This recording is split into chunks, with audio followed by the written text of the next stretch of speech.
Hello and welcome to the live podcast Win More on Purpose. Today we have Isaac Bardos with us on unlocking success, how to scale your business while freeing up your time. The agenda for those of you who are new, it's going to be more conversational. We're going to be learning together, so please write down those questions. There will be a Q&A at the end. And if for whatever reason you need to jump out early, there will be a 48-hour recording that's going to go out. To just start off, wherever you're coming in from, you can put into the chat where it is that you're coming from, what is it that you're focusing on in your business, and what it is that you do. For those who don't know me, my name is Jakob Steinberg.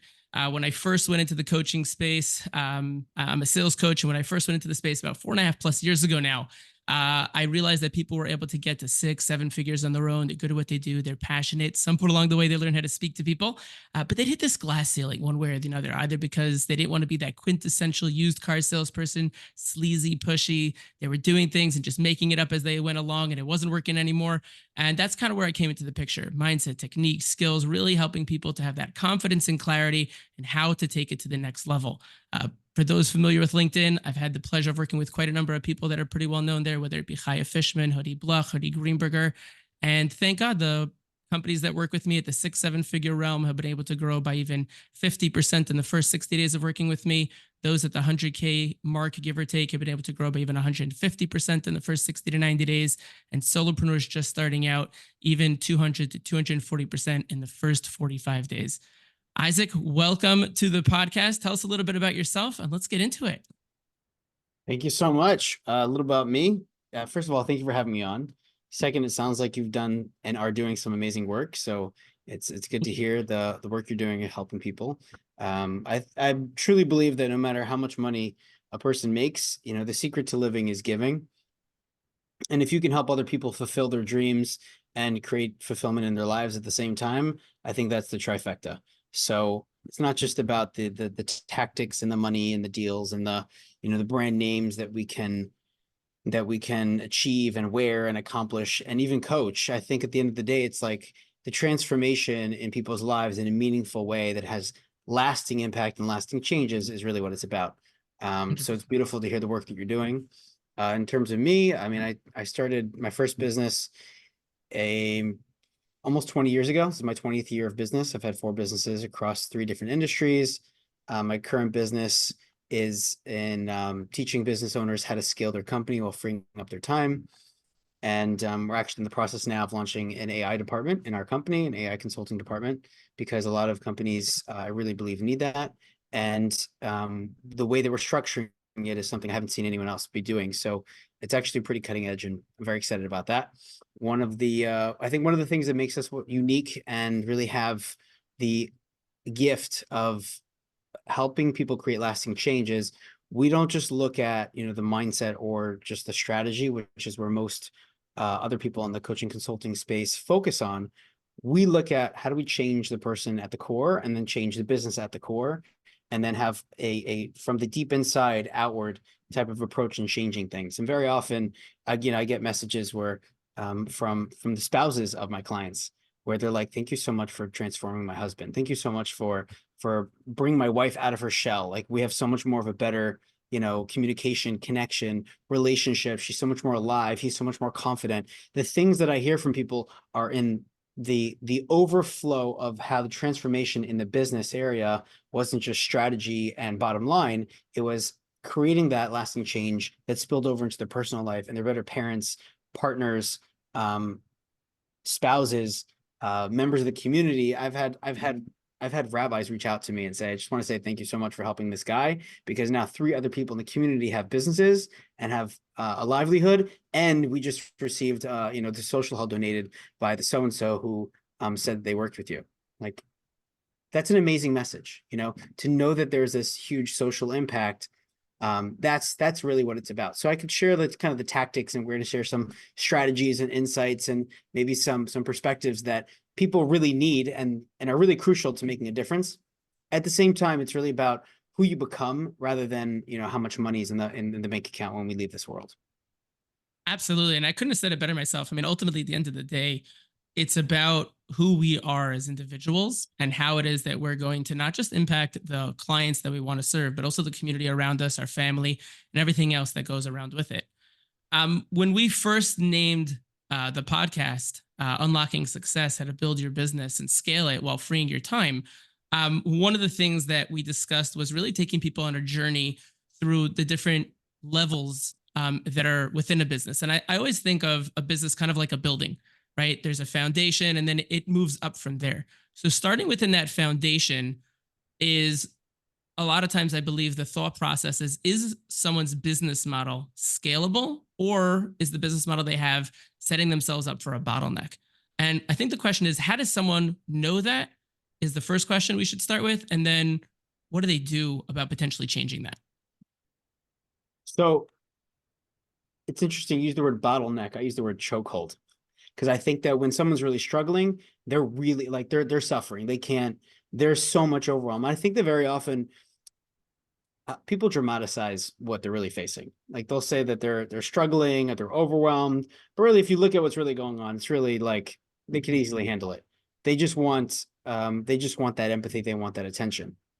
But really, what they need is they're not giving attention to the areas that are really either the psychology or the strategy of the business owner, and that's usually where they're getting stuck. The reason why I like the word chokehold is because very often when a person is a business owner or even partners in a business are struggling, it's because they are only using part of the resources. So imagine a person trying to go for a run and trying to build their energy and their health while only using half of their lungs. Right? They're going to feel like they're like they can't breathe.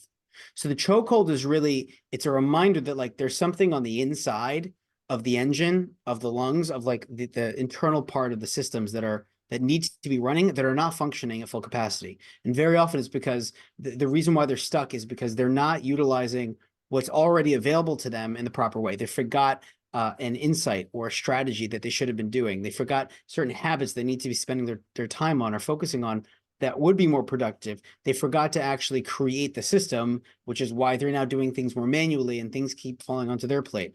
They forgot how to properly delegate. And if they were in a place of clarity and confidence, they wouldn't have forgotten that. So they're getting stuck because there's a part of them with the business or a resource inside their business, or maybe it's a resource of a third party outside their business that they forgot about. They're not using.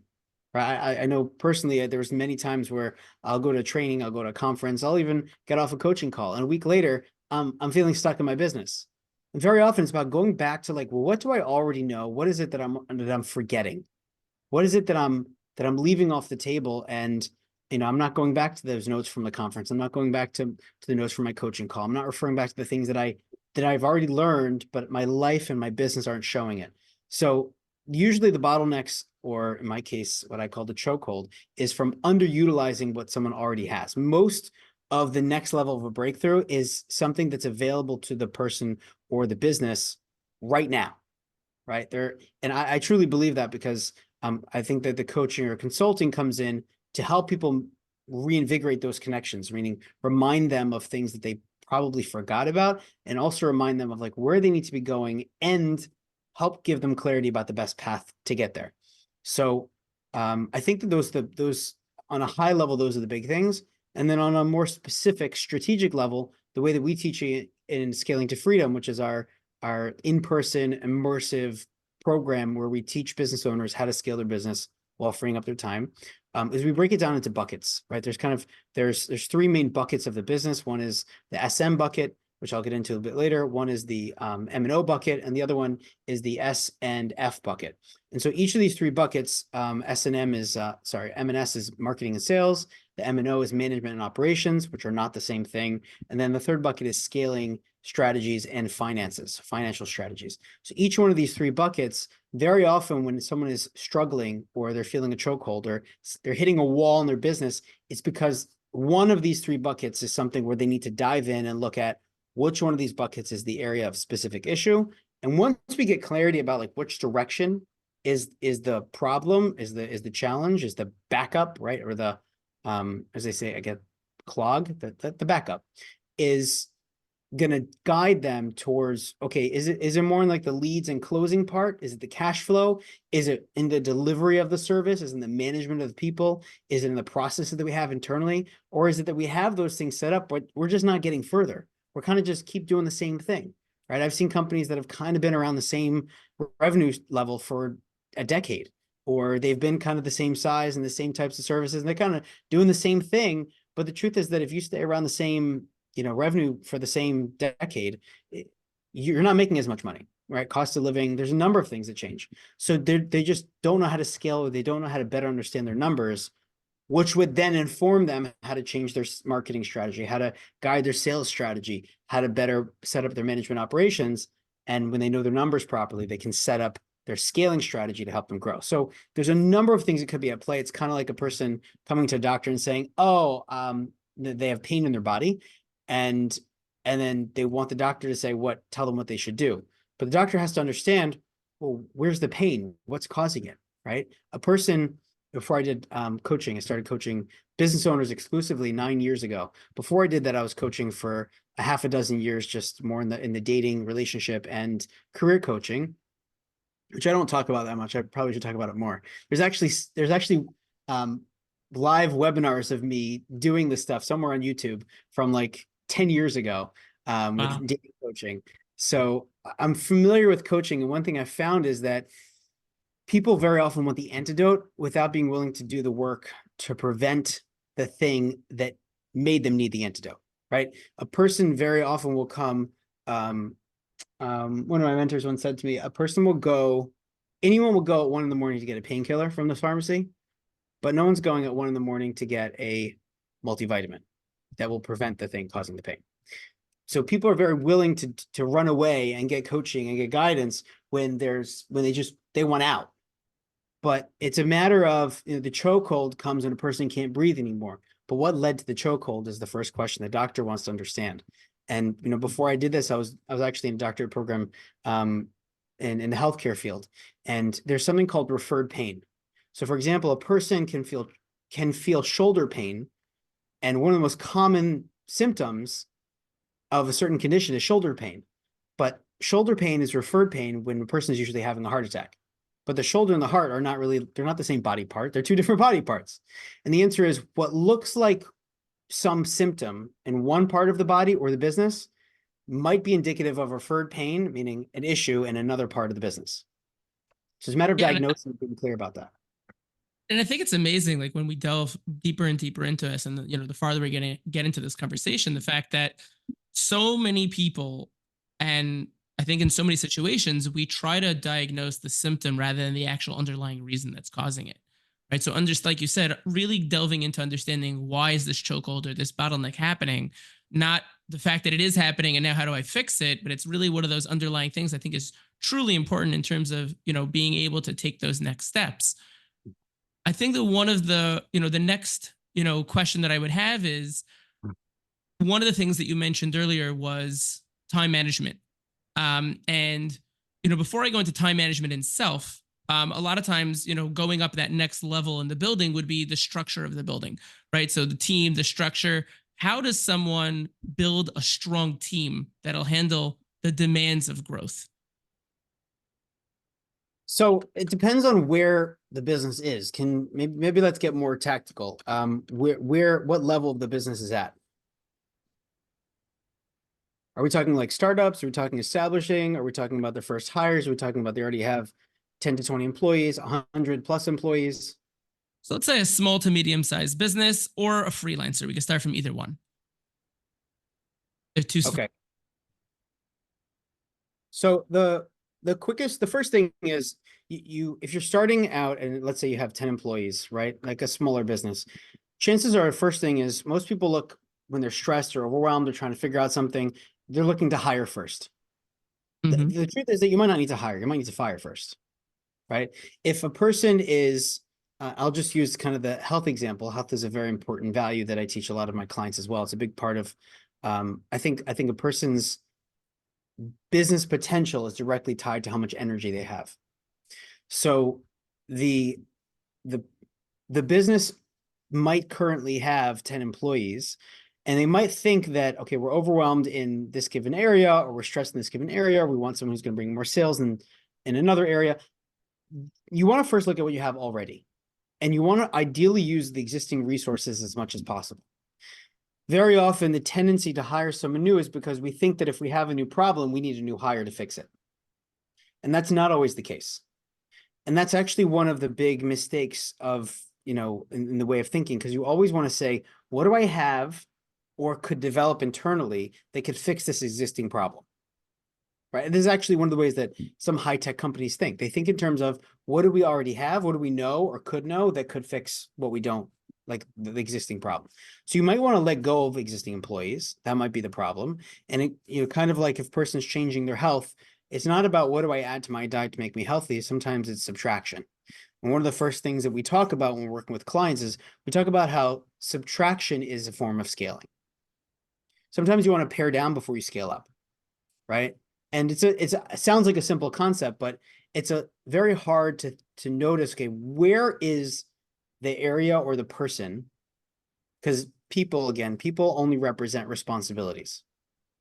So which are the responsibilities that we need to let go of? Or what are the processes that we need to let go of that are no longer serving us? Maybe we need to do that when we started. For example, the Rolodex on Jeff Bezos' desk when he first started in his garage, right? That was a very handy tool. He needed it. It was crucial. Amazon would not be where it is today without that. But at some point, it became outdated. Now, that's an extreme example. But when responsibilities are not clearly defined, and when roles and the accountability behind those roles are not clearly defined, then it's easy to hire someone and keep employing someone who is not doing what they need to be doing, because you can't hold someone accountable when they weren't clear in such a very specific, tangible way of what they need to get done, how they need to get it done, and that they're clear about how their contribution makes a difference to the rest of everyone else in the company. So when you're looking at hiring, you want to say, let's look at the entire workflow. Where is this person going to fit into this workflow? Who's before that? Who's after that? Who are they supposed to be speaking to, working with? So for example, if I want to hire someone who's going to run the operations, well, which part of the operations? When is something now coming to their desk? When is it leaving their desk? What has to happen 2 steps before it's coming to their desk? And you want to understand that really clearly because you want them to understand that really clearly. So that if they're walking around the office one day and they see the guy who's working in the sales department and he's working on closing a deal, he understands, hey, we actually can't take like that client that you're about to close, we need 2 months before we can take care of them. So that the guy's not closing a client and then they're not getting they're not getting to service them. They're not getting a backlog of things and now they're getting overwhelmed. Now they get stressed and then they get stuck again. So the operations manager might be able to, understand like a specific role really well, his role or her role, and understand what things are proceeding at, what things come after what they're supposed to be getting done.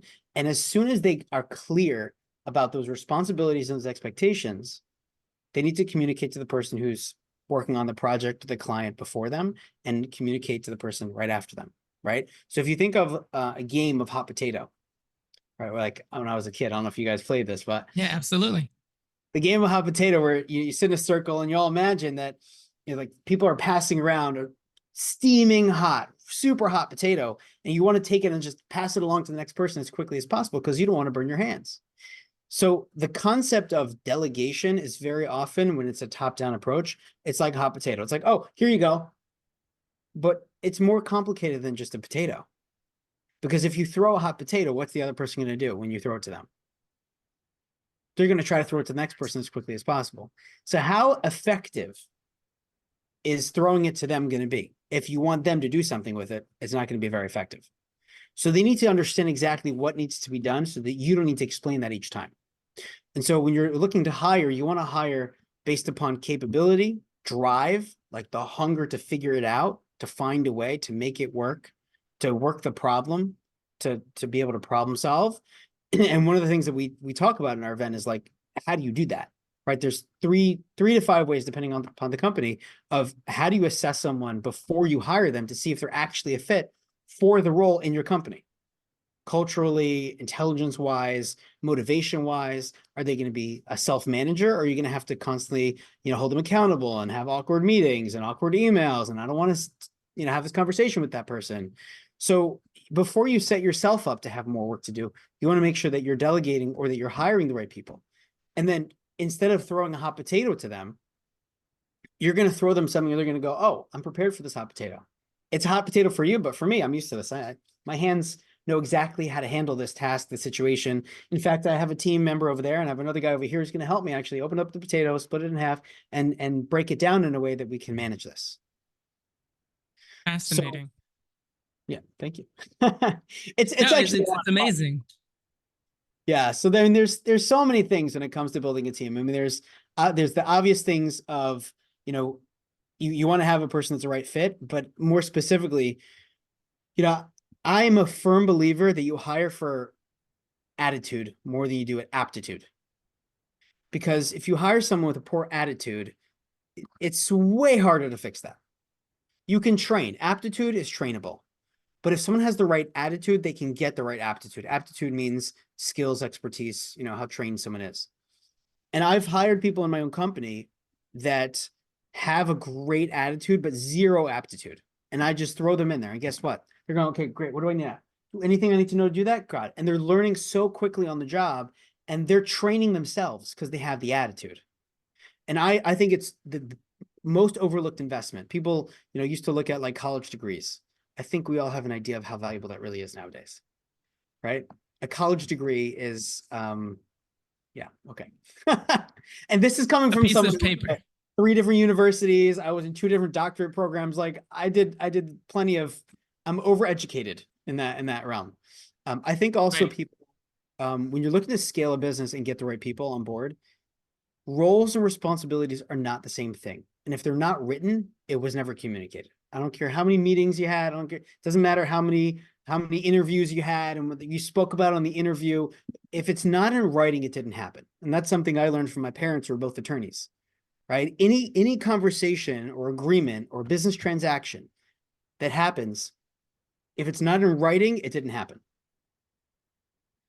So that's a huge part of it. Now, once you have over 10, employees and they're all working in the same office, then there's a concept of culture. Culture is a whole different animal, but essentially the simplest way to put it is if there's a place that you like to hang out, notice, okay, what is it about the synagogue, this group of people, this social group, this place, this camp that I like? What are the values of those places? What's the energy? What's the vibe that I'm feeling when I'm in that place?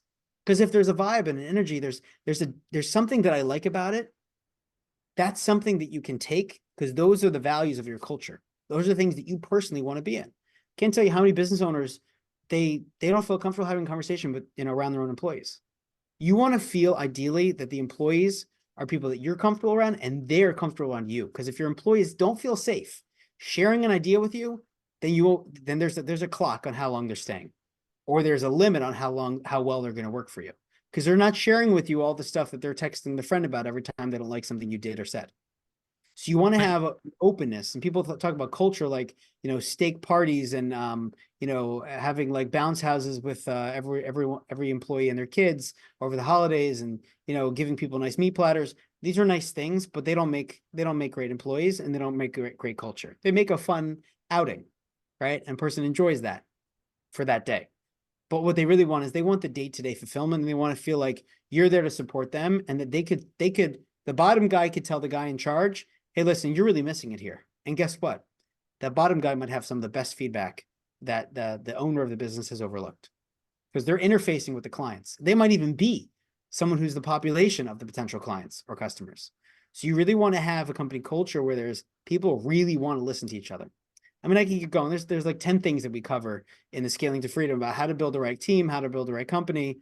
But at the end of the day, like, is your company a business that you would want to be a new hire in? Simple question. You know, I had a camp reach out to me once that was saying they were struggling to get counselors and staff, and they just had a bunch of turnover. And I said to them, I said, listen, I don't really work with camps, but let me ask you a question. Do you know any people that are the age or stage of life of who you're looking to hire? Yeah. Okay.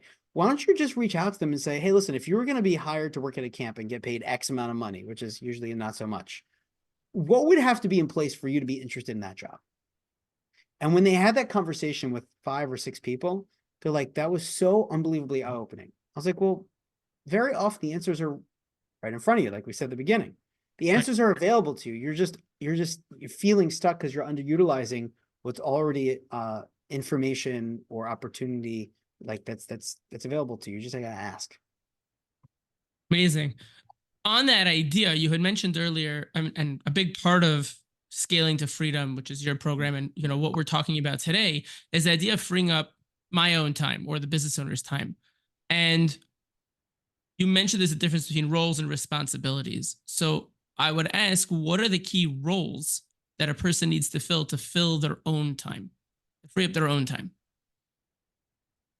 So the CEO, as a very loose term today, and usually it means the chief everything officer.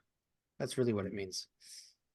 Really what it's meant to be is someone who is an executive, which means that they are executing. An executive comes from the word execute. So the person who's willing to execute and make decisions, that's really what execution is. That person has to be clear about what decisions am I supposed to be making. And if someone's not clear about what decisions they should be making, they probably should get a job. Because they need clarity about what are the talents that I have and what's my natural inclination? Where am I naturally drawn to be doing? So I have plenty of clients who are the owners of their business.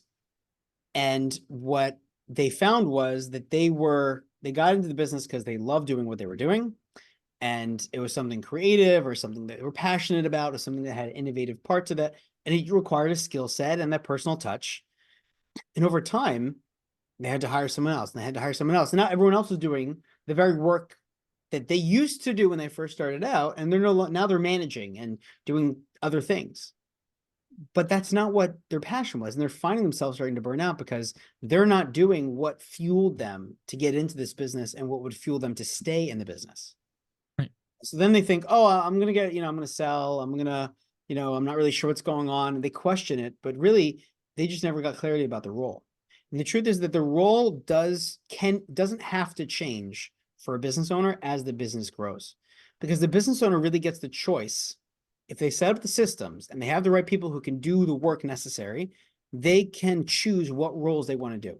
So I have clients who started off as, let's say they were doing the marketing because they love doing marketing, and then they became the chief everything officer, where they're doing marketing, and they're doing sales, and they're doing operations, they're doing the accounting stuff, and they're always speaking to their accountant about things.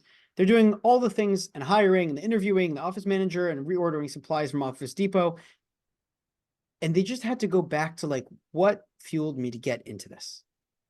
And it's about guiding them to set up their day so that they can be doing what they love doing rather than the chief everything officer. And they might even hire their own person to run the company.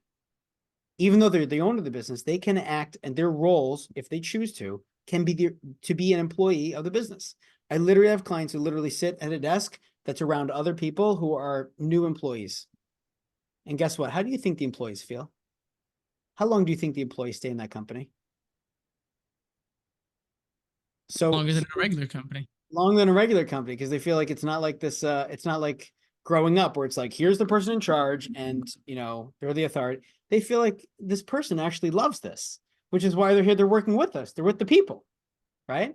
And by the way, those employees do so much better because they interact with their customers and they let, irate and frustrated customers, it rolls off their back more because they're like, we're with the people. It changes the dynamic of the company. The second thing I would say is if their roles are aligned with their goals. So does this role challenge you or does it keep you comfortable? Because if it's not going to challenge you, you're not going to grow. And if you're not going to be forced to grow, then the company's going to kind of stay stagnant over time. One of my, so I'm, Jewish Orthodox. One of my rabbis once taught me, he said, spiritual growth and life in general is like going up a down escalator. That the natural tendency is that over time, it's just going to go down. So you have to exert more than just enough effort to stay balanced. You have to exert more than normal effort than just climbing up a set of stairs. If you really want to grow, you got to push against the grain. And so finding roles that also push you is a key part. It's often overlooked because honestly, there's a saying, you mind if I share some Torah, right? Go for it. It says at the beginning of Parshas Vayetze. It says Yaakov bikesh leishev b'shalva. That Jacob, the forefather, when he left his comfort zone, literally, we'll just call his comfort zone, it's a place that he was familiar with. All he wanted was he just wanted to find a place where he could just sit at the beach and just sip a martini. You want to just relax. But at the end of the day, when you're working in the business, it's about finding something that's going to make you grow, because the more that we seek to run away from something that's going to push us, the more it's going to chase us. I'll leave it at Wow. that. Nice. A lot of times, moving from there, I think, just to move a little bit more into what goes on in the day to day, a lot of people, they struggle with, do they need more sales? Do they need more people? How does someone know if they need more leads and sales, or if they should be bringing on more people? You kind of touched on this already, but I wanted to, ask that as a clear question. So what specifically is the question?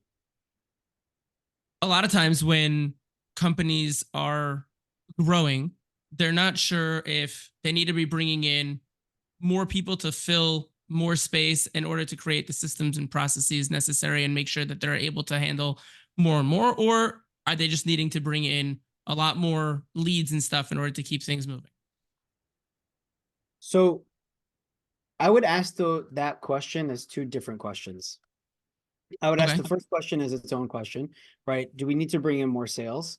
And if so, what needs to be done? And the second question is, do we need to improve processes? Because the way that we teach it is there's three different buckets. So those three different buckets, one second. Is this freezing here? We good? No, you're good. Okay. So the bucket of marketing and sales is intentionally a different bucket, because that bucket can operate by itself, but it's directly going to impact the M&O bucket, the management operations.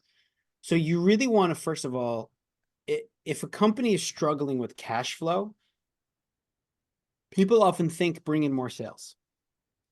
But if your bucket has a hole in it, you could dump more sales into that bucket and it's still going to be struggling with cash flow, which is why it's a bucket, right? That's why we use the analogy of that.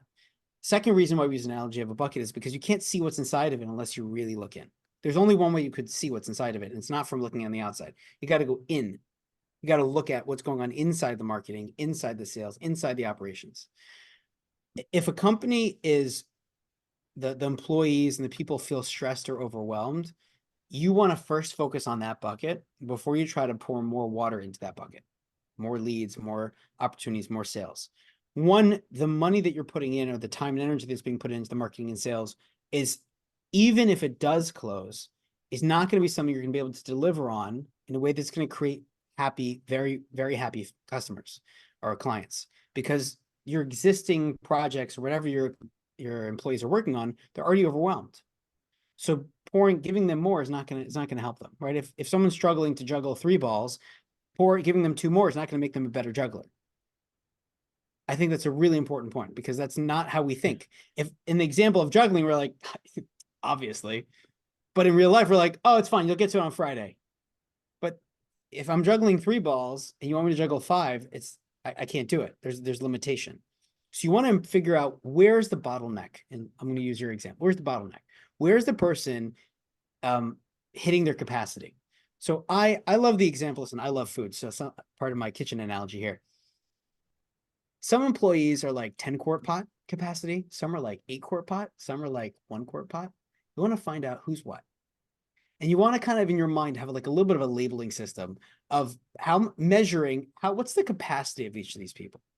And sometimes what you'll find is the person that you hired and put in the position for the 1-quart pot actually has a 10-quart pot, 10-quart pot capacity. And the person who's in the management position that should have 10-quart capacity really has like 3 or 4. But they maybe have potential to get to 10, so you hired them for the potential, right? So you want to look at, where's their attitude? Are they a 10-quart in attitude? Are they 10-quart in capacity? Like, what do they have? You want to measure them in your mind. And you might want to rearrange where people are in the company. Now, some people get really, really uncomfortable about this, right? It's changing pay, it's changing this. But this goes back to kind of cleaning up the messes. if there's things that were not communicated at the point of hiring, if there's things that were not communicated since they've been hired, if there's expectations that have not been met and no one's been accountable for that, then you have a mess to clean up. That's part of owning the business. That means that you take ownership of everything going on in the business. And very often business owners are uncomfortable doing that. And they'd rather just like, let's just bring in more customers. Let's just bring in more leads. It's easier to focus on the marketing, because what does marketing do? Marketing is like, hey, we're amazing, buy from us. But what does management do? Management says, hey, this is not amazing. We need to improve this. And it's in front of the people that are your family. It's in front of the people inside your company. It's a lot more vulnerable to do that. So almost always, before you invest into marketing, say, is whatever these people would buy, if the marketing works, is it ready to go? Do we have capacity to do this? If we were an amusement park and we could only fit 5,000 people in our park, are we going to try to sell more tickets? We already have 5,300 people in the park. We can only fit 5,000. So why are we doing sales to try to sell more tickets? Does that answer the question? Yes, absolutely. I really like the answer. That would kind of take me into, you mentioned, there are levels, right? So moving on from management and operations, we would then move into marketing and sales. So what would you say in your experience are the most effective marketing channels to reach new customers at scale? I love the question. I think it really depends. Obviously you want to figure out where your customers are. Not all customers are on social media. They're not. I know we think they are today. You would think they are, but they're not. They're not. There's a number of people that I've met that are people that are very important in terms of my own networking and business endeavors that are not on social media. That's not the place to find them. So you want to look at one of the ways to kind of pare this down is you do have people across all socioeconomic classes, across all income levels that are on social media. But if you have something specific that you're targeting, the more targeted that you get about like who exactly I'm targeting, who is the decision maker that I'm looking to get in front of, and say, where do they hang out? Where do they hang out? And if the answer is I don't know, then you're going to really struggle with marketing to them because you don't know where they hang out. So some of those people, if you're doing something that kind of appeals to the masses and it's a local area, a bus stop might be a great place to advertise, to market. But then there's a whole set of like, well, what's the strategy? What's the copy? What's the look? What's the branding? What's the call to action? What's the tone that we want to communicate to them with? What's the hook? There's all kinds of strategies that are kind of these nuanced, smaller strategies that vary, but it all starts with who is it that we're going for? So that's the first part. The second part is once you get clarity about where they hang out. Now, it could be, by the way, it could be they hang out in print, in print media. It could be they hang out in all over the place, but in a specific demographic, right? So there's people, what I call people-based marketing and problem-based marketing. So for example, I had an ABA company, a company that does ABA and therapeutic services for school-age children. And they spent tens and tens of thousands of dollars on marketing. And they hired a person to do Google ads and and Facebook ads, and they poured in a lot of money. And they literally got they got one lead that was just a dud. And they couldn't figure out why. And they asked the person who they paid, because they were paying, monthly thousands of dollars to this other party who's supposed to be an ads expert. And the person just like, I don't know, it's worked for other people. I don't know why it's not working for you. Literally in 3 minutes, I could see exactly why it wasn't working. And they couldn't figure out why, marketing to this population was, something that is standard in their industry. But the issue that they had was, if you look at what they were doing, what's the message they were communicating to the population? It didn't communicate to a population. It was set up to communicate to a problem that they had, but the ads were targeting population.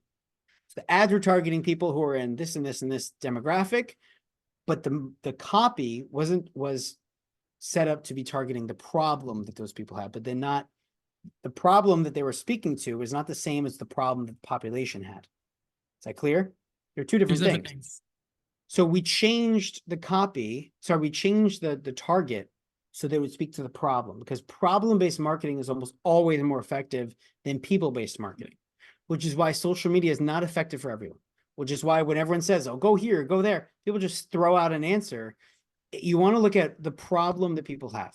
If someone sells, if someone's a realtor, right? You want to figure out where should I be advertising? I see realtors advertise on, the back shirts of like the local little league team. And some people think that's a great idea. Some people think it's a terrible idea. I think it's a fantastic idea if it's in an area where that person wants to actually be selling houses, right? But if it's in a general area, it's the county, maybe it's not what they're looking for, but it could be a fantastic place to do it. If someone sells something, even and the reason why people think not to look there is because, well, it's being worn by kids. Yeah, but who's picking up and dropping off those kids? Who's washing Who's that watching the game? Who's watching the game? Who's washing the shirt, right? Those are the people who are your decision makers. And guess what? When you connect your name with someone that your target audience cares about, they pay attention to it more. So that's something that I think a lot of people overlook. They try to just kind of market in general the service or the product that they're selling. That's sales. That's not marketing. Marketing is getting the attention and interest of those who are interested in what you have to offer. And once there's enough interest, someone once said to me, said, marketing is called the miniskirt method, meaning there has to be enough that people can see something that they notice, but you're not giving them everything that they're going to be interested to come and see, okay, what else is there? Might be too like blunt and straightforward, but like everyone gets the concept, right? Maybe it's the ankle length skirt method. We'll call it that. But that's the concept. So there's something, it's not just about the packaging, it's about people presenting that packaging to someone who has that problem in a way that speaks to the direct language. And one of the things we do at Scaling to Freedom is we actually literally craft what's the message. And then we test it. Other people in the room are going to be there. Actually, you can test it on other people and see live.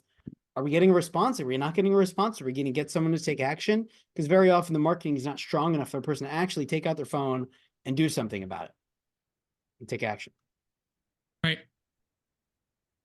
When we speak about sales, I'm curious, a lot of people, I think, question their sales funnels and, just finishing up, marketing and sales. And then we'll see if we have time for, one or two other questions. But when we're talking about sales funnels, a lot of times what they're trying to do is they want to convert more leads into paying customers. And a lot of people are questioning, how can they optimize those sales funnels? As someone who's built, 3 businesses successfully, how do you feel some direction that we can give them in terms of how to optimize those sales funnels? Okay, so first of all, a sales funnel is based upon the assumption that whatever I'm selling is going to require the person I'm selling it to start to warm up to me. That, for example, a restaurant doesn't need a sales funnel, right? A lot of businesses do not need a sales funnel. In the classic sense of what people are talking about. Right, because the funnel means that there's so many people I'm trying to pour into this, just like the kitchen example. A funnel is very wide at the top and very narrow at the bottom. And usually it only comes when there's a high risk or high investment that's being sold. If someone goes online to buy something on Amazon, usually those products are not being sold in a sales funnel, right? So sales funnel is not for everyone. That's just off the bat. Second, if sales funnel is something that's important, it's because the business deems that it's so valuable of an ROI that it's worth marketing to 100 people in order to close one. That payoff from that one customer is worth the energy to create content, to nurture, to go through the different steps in order for that one customer to close. So they're doing that for 100 people if one's going to, I'm just using a rough example. The biggest part of the sales funnel of how to do that is to really, really, really hone in how attractive and alluring the educational content is. Educational marketing, I think, is really important, and people very often want to hold back behind a paywall what people are interested in. But what I believe is, I mentioned at the beginning, secret to living is giving, but it's also secret to sales. And people feel that you're giving to them, right? You agree? They feel like you Give have more than you something take. to offer. you give more than you think, you give more than you're comfortable, maybe even more than you're comfortable giving. What happens is it shows people that you actually know more than what the people who are offering the free stuff behind a paywall know. So even though someone's trying to make money, which is behind a paywall, which is the traditional way, I think that kind of phased out a few years ago. Because now people see not only are you giving, but they can trust you because you're willing to give to them.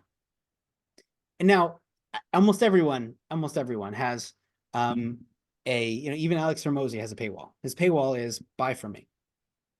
So he might not be selling something, but he is selling something. Everyone's selling something.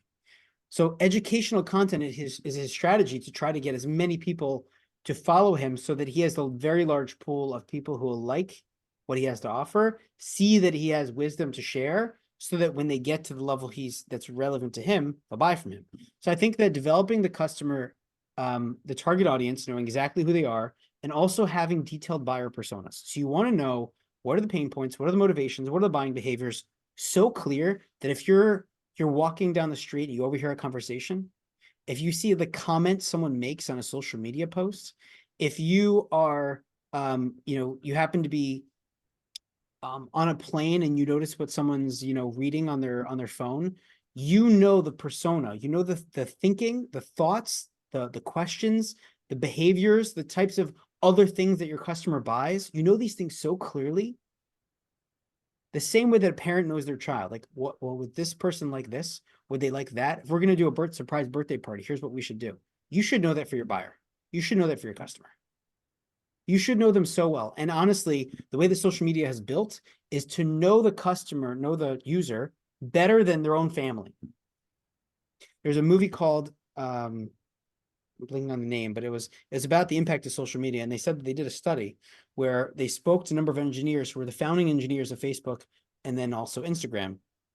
And they said that within the first 10 clicks of a person liking or consuming content, they can know a person better than their own, than their neighbors and coworkers. And within 300 likes, and that they'll know them better than their own spouse or family. Social media, because it's built upon an algorithm of like, what are their pain points? What are their motivations? What are their interests? What kind of content do they like to consume? What are the questions that they're thinking about? You want to know that really well. And you might have different buyers personas. So you want to have a sales funnel for each one of them, or for like, who's the number one buyer that we're going for.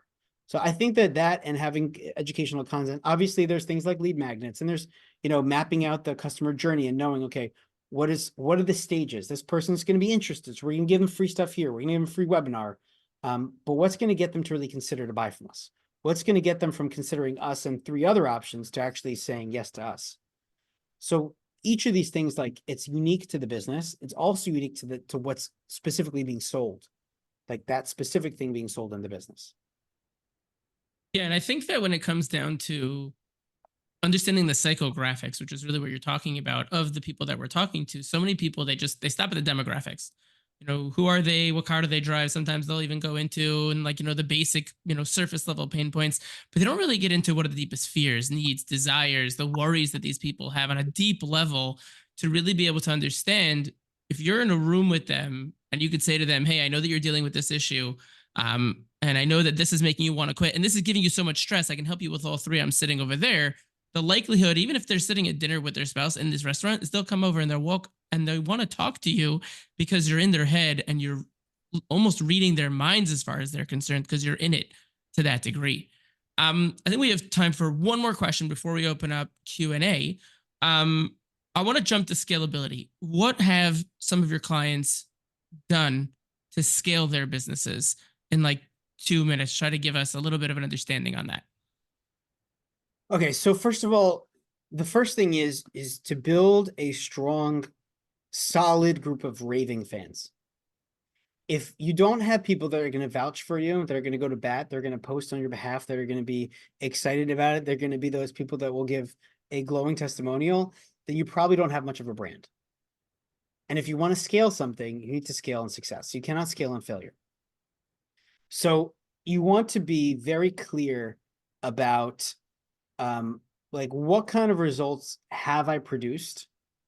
No, scaling assumes that a person already has a baseline business that's already been proof of concept, that people already know that it has what to offer, that you have some momentum. It's not like you're making your first sales. So scaling that is first raving fans. Okay. And that's, I think, very often overlooked. The second thing is you want to say, how can we do this? How can we duplicate this and do this twice as much? Okay. If we duplicate it again, can we do it 4 times as much? If we duplicate it again, can we do 8 times as much? And if the answer at one point says, no, we can't, it's because there's not enough structure or systems or employees or management or software. There's something missing that needs to be filled in order for us to do this, to do this 4x, 10x, to really go much larger. If we were to literally keep everything the same, but just make it larger. And so whatever things come up when a person asks themselves that question, they say, what, could we do this at, 4x? Could we do this at 8x? Let's say they produce shopping bags, right? Well, let's say we produce 1,000 shopping bags a day. Could we do 8,000 a day? Like, do we have what it takes? So sometimes they never ask the question, but they do have what it takes, right? Sometimes they might go, well, we could do 2,000, but in order to do 8, we need to have more of this. We need to have more customers. We need to have people who are actually running the machines for more hours. We need to rent out another facility in order for us to do the preparation and the branding part, right? But they never actually mapped out what it would take to do 8. So sometimes it's just mapping that out and saying, what else is needed? But asking the question with the expectation that the answer is yes, and that they're willing to do what comes after the yes. It's yes and. I took a training course a number of years ago when I was living in Vegas.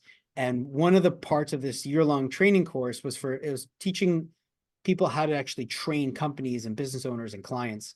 And so it's teaching you how to be a trainer. It's called Train the Trainer. And one of the courses of this year-long program was in stand-up comedy. And the part that just came to mind was where improv is all about, you want to take something and be able to just keep going with it, even if you didn't see that this could connect to that. So the response to everything is yes and. It's like I went to the store and there was a massive elephant in front of the store. Yes, and you just keep going. Now that's the comedy part, is that most people can't see how this could possibly connect to that. And I think it's such a useful tool. This improv tool is such a useful tool in business, because if we're used to doing the same thing again and again every day, or similar things every day, we often can't see the connection between doing what we're doing and then 8xing it. It's so different. So you want to ask yourself the question of what gaps need to be filled. Obviously, you need the right people. Obviously, you need to have the right processes. If there's stress in existing in the business, look at where people are unhappy. Poll your employees. Ask them for feedback. Hire a third-party consultant or a strategist. One of the things that we do with clients is we actually work with the employees and we find out real feedback from the employees. If you were a CEO for a week, what would you change? If you were to be in charge of your CEO, what would you change? What would you want to be different?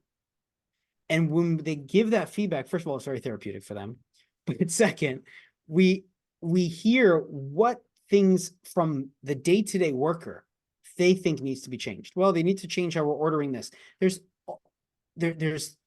so many things that come up. There's just an avalanche of ideas are coming to mind. So you want to make sure those improvements are done internally. So it's like, I was on a submarine a few days ago. Okay.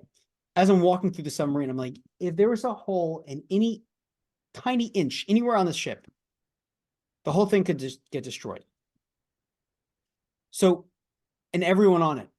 So you want to look at it like, this submarine, can this vessel, this vehicle, this business right now, can this operate at scale, or are there existing internal problems? If there's stress, if there's overwhelm, if you have employee turnover, you want to look at that before you try to go up.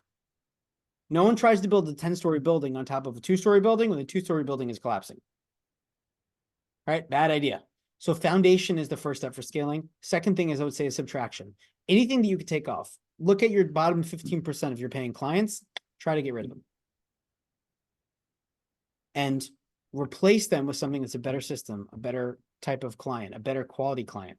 So that's a big part of it also. Obviously, there's the things of, okay, so the processes, the people, and the productivity is a huge part of it.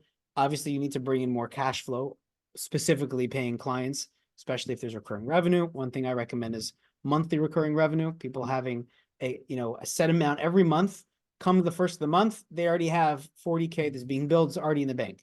So they know that their monthly expenses, their baseline expenses are already covered. So come up with an offer that's actually going to help fill that monthly recurring revenue. So you're starting off with 0 expenses and you're already in the black. You're already in the profit from day 1 of the month. That takes a lot of pressure off the business owner. It takes a lot of pressure off making payroll. And now they're not trying to just constantly catch up to the expenses of the business. Now they're focusing on actually making money in the business. So, and then anytime that there's a stress that you're noticing in the business, it's usually because there's a process or a person who needs to be responsible for a process that is not in place and needs to be set up. So those are just there's a number of things more we could say, but that's the first thing that I would say. Like, those are the first ideas to kind of like run through as a little bit of a diagnosis to see what the opportunities are before we start scaling. Yeah, and I think it's very refreshing, right? Having, someone like yourself, who's really able to break it down to its minutia of like, these are the things you need to be focused on. These are the steps that you need to be taking. Moving into Q&A, we actually have a question already. And we'll see if anybody else, has any other questions they want to put in the chat. But someone wants to know, in terms of as they're growing the business, right? So their business is growing right now. How do they ensure that the customer satisfaction remains high as my business grows? That was the question that came in. What would you say to that? How can you ensure that customer Satisfaction remains high as the business is growing? And you touched on this a little earlier with one of the, 2 of the different points that you had made, but I'll leave it over to you. Which ones are you thinking about? I don't want to reiterate them. I'm thinking of a couple of things. I mean, first of all, you had mentioned, several times that a lot of, growing a business has to do with making sure that the roles are clearly defined.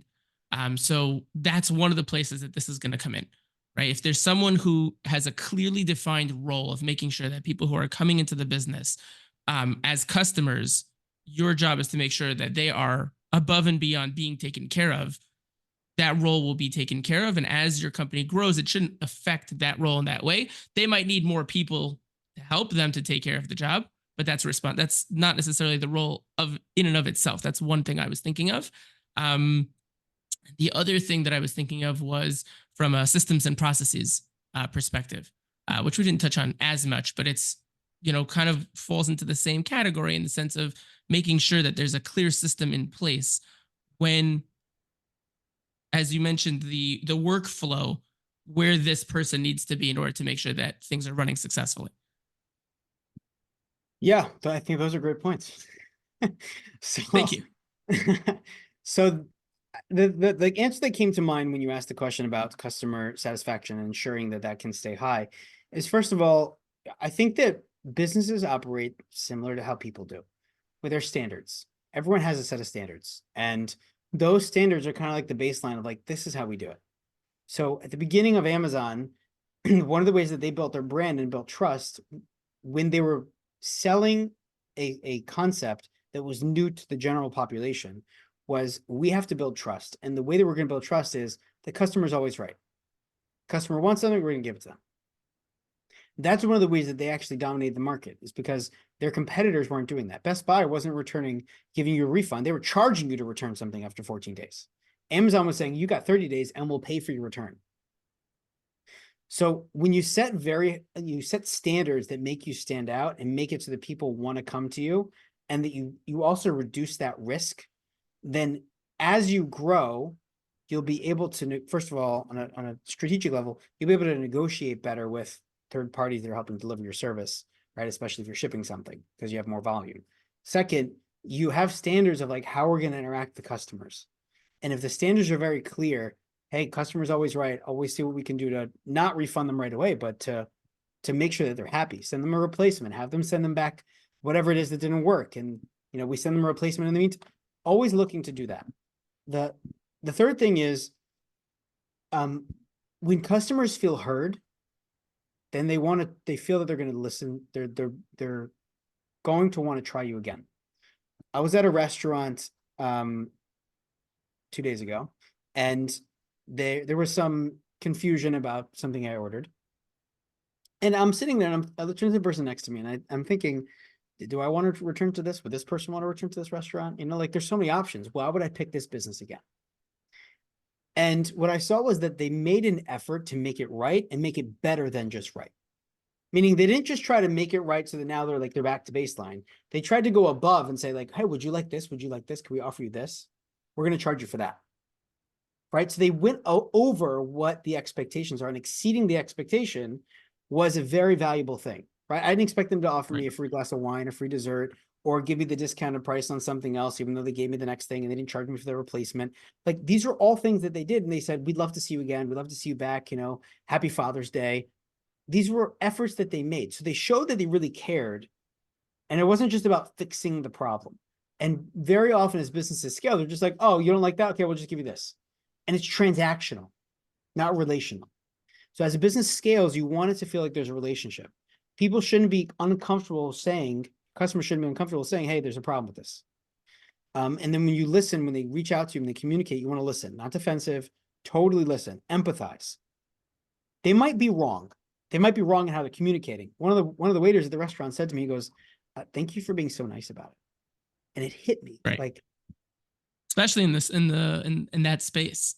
Yeah, it was so shocking to me. Now, I had empathy towards him because I spent 8 years in the waiter and food service businesses. Like I understood it.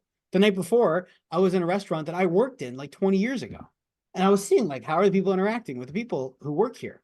Like I'm in tune with that. So you want to understand what's going on in the world of the customer. The customer client might be wrong. They might be wrong in what they're saying. They might be wrong in how they're approaching your team, but you want to just listen with empathy. And lastly, I would just say in short, I mean, there's so many things that come to mind. I mean, you want to figure out what the problem is. Like, you want to track, is the problem keep coming up, right? Customer satisfaction is, we assume everyone's happy unless we hear from them, right? That's how most people do it. You want to be proactive. So you want to know your customers. You want to reach out to them and say, hey, you know, we sell these things. What else would you like us to sell? What would you like to see different? What kind of sales would you love to be a part of? What kind of sales would you love to be a part of? It's a genius question. Would you like the discount sales? Would you like the buy 3, get 1 free sales? Would you like the early access opportunity as part of, you know, being an existing customer? What is it that's going to make people feel that they want to come back?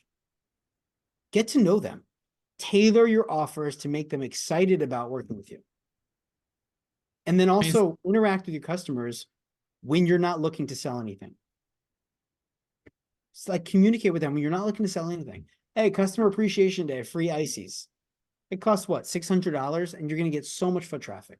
Offer them something that's going to make them feel good about you when you're not trying to sell anything. So those are just a few things off the bat. Amazing. I always like to point out, as you know, we're closing off over here. I have 2 pages of notes over here, right? And if I try to implement every single one of them, I'm not going to get anywhere. Nothing's going to happen. So I always feel it's important to point out, pick one thing that you really sat up in your chair and went, oh my goodness, that's amazing. And try to put that one thing into implementation. Don't try to do everything. Just pick one. And ending off, Isaac, you had mentioned that you wanted to make an offer to everyone who's listening in or who is here today. Tell us a little bit about that. So we have an event coming up in September, and it's basically a lot of the concepts about scaling a business while freeing up your time, but doing it in a workshop style that's both a hybrid between traditional training, classroom style, but the blended with, we pair you up with other business owners who can understand what it's like to run a business, but also understand where your clients and customers are coming from, your target clientele. And we're going to literally go through, 4 of the 6 buckets in this, like, it's a 6-hour event, super short, focused, very tactical. And we're going to be focused on teaching you how to literally scale your business while freeing up your time.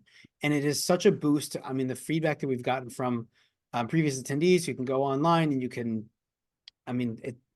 see on our website, there's so much that can be done. There's so many ideas. The goal of this is for you to get the next 3 steps and a very clear, actionable plan when you walk out the door at the end of the event.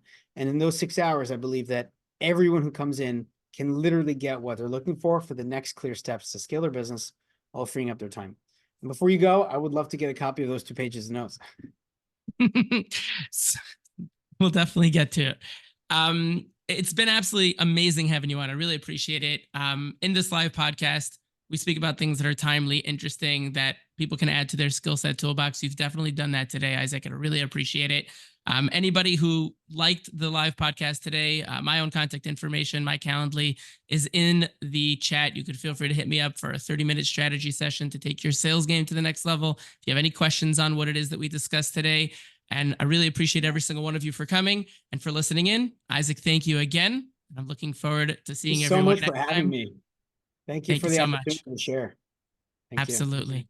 We'll speak to everyone. Take care. Have a great rest of your day.